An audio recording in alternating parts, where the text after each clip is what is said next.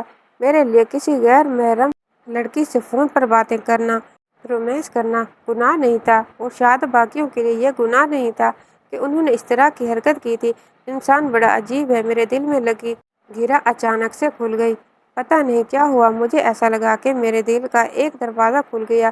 اس کے بعد میں 5 وقت کی نماز پڑھنے لگا، قرآن کی تلاوت کرتا تھا، کسی کی طرف آنکھ اٹھا کے نہیں دیکھتا تھا۔ میری زندگی کے 5 سال اسی طرح گزر گئے۔ اس کے بعد میری شادی ایک نہایت ہی پارسا نیک عورت سے ہوئی۔ شاید سچ ہی کہتے ہیں کہ اگر آپ اچھا انسان بنیں تو آپ کے لیے ایک اچھے انسان کو ہی آپ کی طرف راغب کر سکتے ہیں، اور اگر آپ برے انسان بنیں گے تو اتفاق سے آپ کو کوئی برا انسان ہی مل جائے گا۔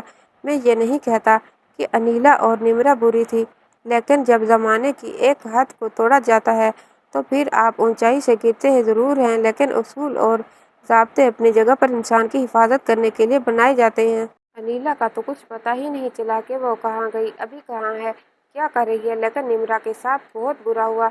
میں اس کے لیے مغفرت کی دعا کرتا ہوں کہ اللہ اس کے ساتھ بہتری کا معاملہ کرے اور آخرت میں اسے سرخرو کرے۔ آمین ثم آمین۔ کہانی کیسے لگی کمنٹ باکس میں رائے کا اظہار کیجیے گا، اور چینل پر نئے ہو تو چینل کو سبسکرائب کیجیے گا۔ انشاءاللہ تعالیٰ اگلی کہانی کے ساتھ حاضر ہوں گے، تب تک کے لیے اللہ حافظ۔